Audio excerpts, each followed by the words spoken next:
Okay, so as many of you are aware, it's a pretty big interview for us, particularly for me being a big fan of this man and the MC that he reps.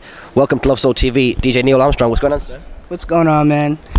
Look, I might look a little tired, but I'm with y'all. Ask me anything you guys want. Nice. And we're going to have a cappuccino together because we're both coffee fans, which is awesome. These are the kind of interviews that I like.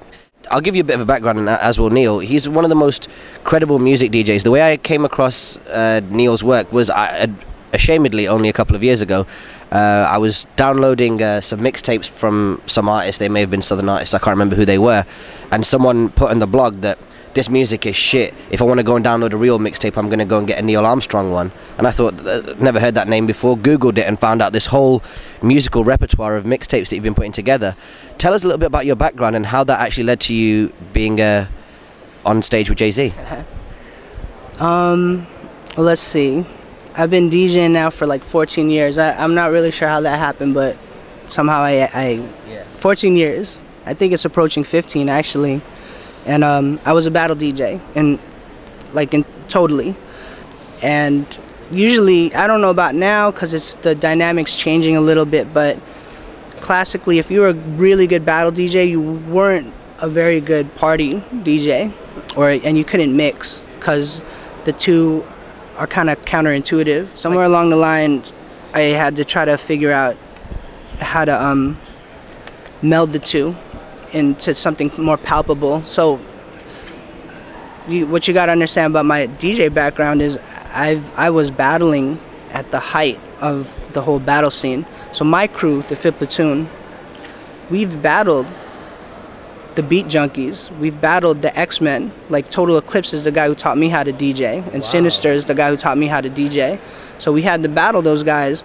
But what ended up happening at a certain point with turntablism, it kind of, to make an analogy, it became like jazz. Like it got so technical and like it just wasn't very palpable to a normal audience.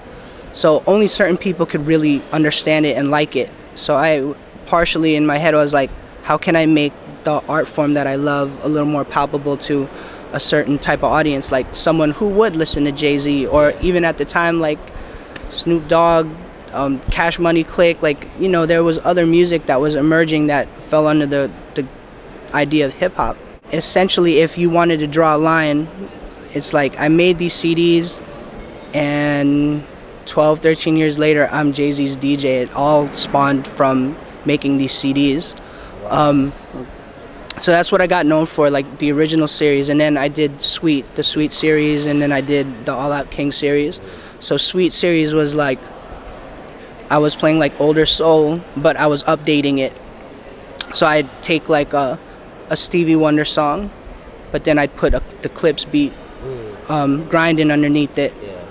And same thing, like it's not a new idea, but I guess the particular way I did it was unexpected and smooth enough that like people were like, yo, this what he's doing is different. It's approaching 2 years since I've been with Jay.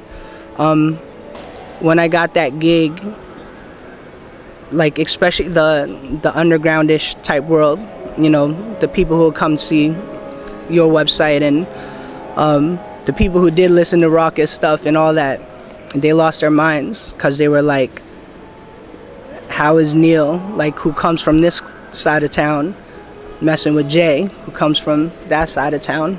The way it all happened was I got an email from my manager. I'm just chilling at home playing Guitar Hero, and he's like, Neil, you're in line to be Jay-Z's DJ. And I was like, yeah, okay, whatever, dude. And I went back to playing Guitar Hero, and that was on a Wednesday. By Friday, I was on a plane to Miami, and literally, I get off the plane, get stuck in a limo, and they send me to a studio space. Like within 2 hours or an hour from being off the plane, I'm here, you're Jay-Z. They set my turntables up right here, and they're like, all right, you're the DJ, go. What do you got? And that was it. So I got shot out of a cannon, and 2 days later, we're in front of a crowd. I went from DJing in front of maybe 500 people to DJing in front of 10,000 people. within a span of like 3 days, with 3 days to prepare for my life to change. So yeah, as you can imagine, it was crazy. Jay's the party. At best, I'm the confetti at the party. I'm just back there. I'm there to help him out. Like, I'm not up there to do a DMC battle, right? And it's unfortunate because people would want that from me, and I'd love to. But like I said, people aren't paying, shoot, 100 pounds to see me do that. And at the level that Jay is, there's only so much I can put into the show, and it usually doesn't come out that way because they're really there to see Jay and his whole thing, and his thing is so much bigger than hip-hop at this point. We did Glastonbury, you know, like, it's just entirely different. So where my stuff comes in with Jay is more like helping him build the show.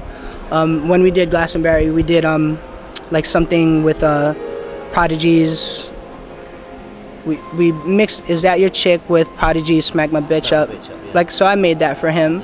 Like, every so often we'll do certain shows, and like we did a thing for at All Points West where we took over the BC Boys because unfortunately MCA got sick, and like I put together the intro for him, like stuff like that.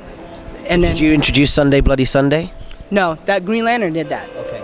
So like that's where our roles will come in, and then especially with the shows, that the hip hop element that will always be there is like Kanye might show up, B might show up last minute, someone will show up, and when that happens, the easiest way to make that change is through the DJ, right? Even if the band is there, so the DJ is the one who does that.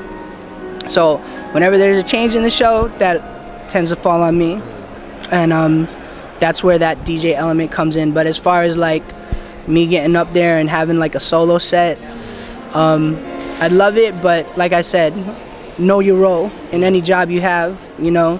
My job is not there to shine. My job is to make sure that Jay shines.